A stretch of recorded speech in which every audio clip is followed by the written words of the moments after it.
नमस्कार.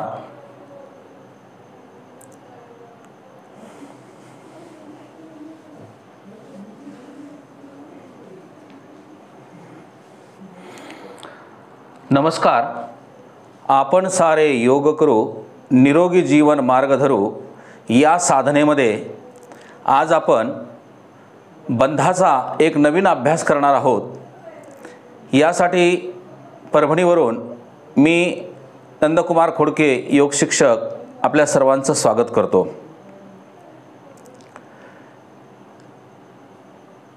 आधी प्राणायाम करावा, मग जालंधर बंध लावावा, ग्रंथीचे होईल संतुलन, लाभ मिळती अनेकानं. तर आज आपण बंधाचा अभ्यास करणार आहोत. बंध म्हणजे काय?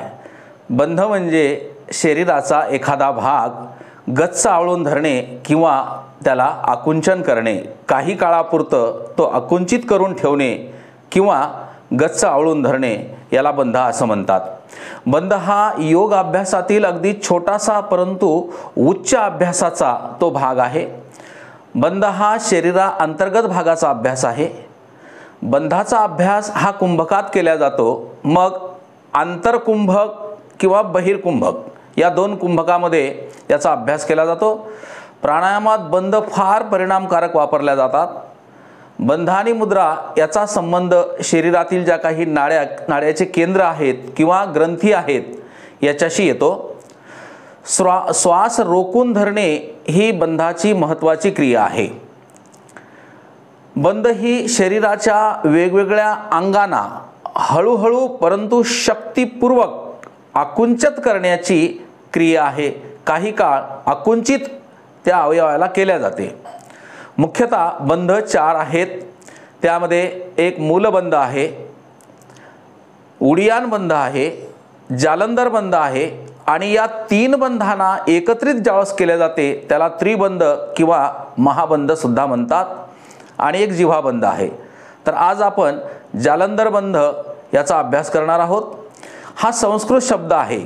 तर जालन म्हणजे काय? जालन म्हणजे जाळे किंवा पास. आपल्या मानेमध्ये असलेले जाळे त्याला जालन असं म्हणतात. आणि धारा म्हणजे प्रवाह. हा जो रक्तप्रवाह प्राणप्रवाह जो होतो त्याला धारा असं म्हणतात. म्हणजे मानेतील नाड्याचे जाळे नियंत्रित करण्याचा बंध म्हणजे जालंधर बंध होय. आता हा कोणी करू नये तर गळ्यासंबंधी उच्च रक्तदाब असेल किंवा हृदयासंबंधी जर काही आजार असतील त्यांनी हा बंध लावू नये. याचे लाभ फार आहेत. आता कोरोटिड नावाची जी धमनी आहे ती आपल्या हृदयापासून, गळ्यापासून, या चेहऱ्यापासून हा कवटीपर्यंत आणि मेंदूपर्यंत जो काही रक्तप्रवाह आहे तो या प्रमुख धमनीतून होतो. या प्रमुख धमनीचं कार्यसुद्धा सुधारते. आणि ह्या 2 प्रकारच्या धमन्या येतात, एक डावी धमनी आणि एक उजवी धमनी.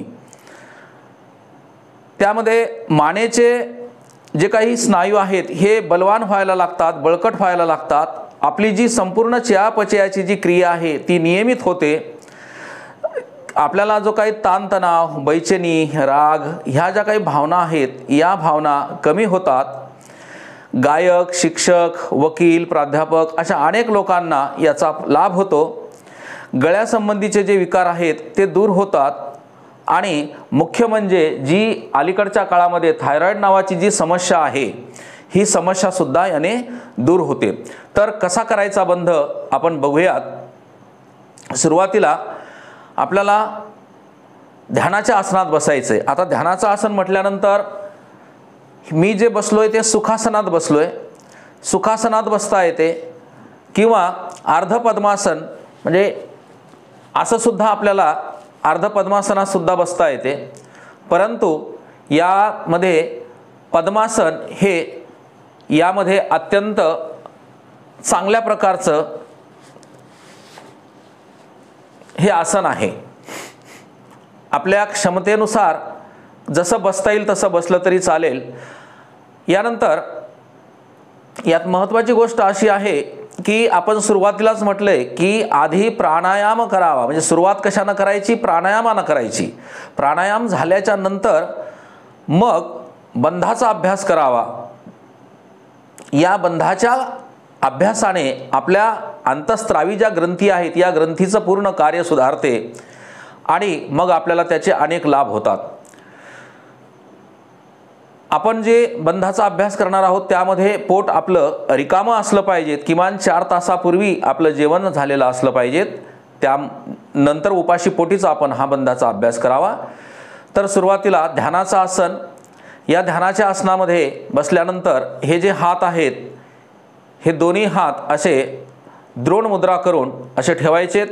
त्यानंतर याला थोडासा असा हलकासा दाब द्यायचा. कंबर पाठमान सरळ आहे. मग दीर्घपूरक केल्याच्या नंतर हा मानेचा भाग थोडासा पुढे घेऊन ही हनवटी जी आहे ही या कंठकूपामध्ये इथे ठेवायची आणि त्याला थोडासा दाब द्यायचा. दाब दिल्याच्या नंतर म्हणजे आपण काय केलं, दीर्घपूरक केला. दीर्घपूरक केल्याच्या नंतर मान कुंभक केलं तिथं, म्हणजे श्वास थांबवला. मान थोडीशी पुढे घेऊन ही हनवटी या कंठकूपामध्ये ठेवलेली आहे आणि इथे असा शक्य होईल तेवढा असा दाब द्यायचा आणि कुंभक केलेला आहे. म्हणजे आपण या ठिकाणी आपल्या क्षमतेनुसार थांबू शकतो. ज्यावेळेस आपल्याला बंध हा सोडायचा असेल त्यावेळेस आपले खांदे थोडे सैल होतील, नंतर मान पुढे येईल आणि नंतर रेचक करायचं. म्हणजे आपल्या क्षमतेनुसार आपण थांबायचं आणि नंतर तो बंध सोडायचा. असं हे 3 वेळेस करायचं. तर पहा, सुरुवातीला मी पद्मासनात बसलोय. शक्य असेल अर्ध पद्मासनात बसा किंवा सुखासनात बसा. दीर्घपूरक करायचंय. म्हणजे मी सखोल श्वास घेतलेला आहे. त्यानंतर कुंभक म्हणजे श्वास थांबवलेला आहे. मान समोर समोर घेऊन हनवटी कंठकुपामध्ये दाब द्यायचा. डोळे बंद.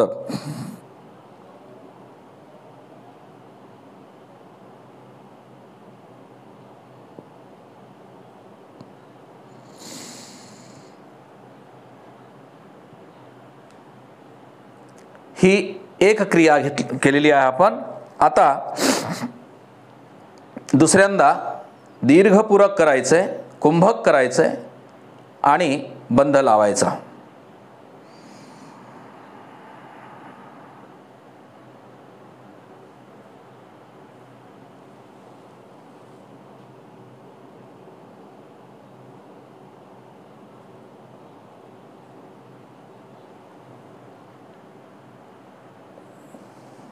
दोन वेळेस आपण क्रिया केलेली आहे. आता तिसऱ्यांदा करूयात. काय करतोय आपण, दीर्घपूरक म्हणजे सखोल श्वास घ्यायचा, तिथे कुंभक करायचे म्हणजे थांबायचे. मान समोर घेऊन हनवटी आपल्या या कंठकुपाला दाब द्यायचा आहे आणि ह्या वर जाणारा जो प्रवाह आहे तो आपल्याला बंद करायचा आहे काही काळापुरता. चला तर मग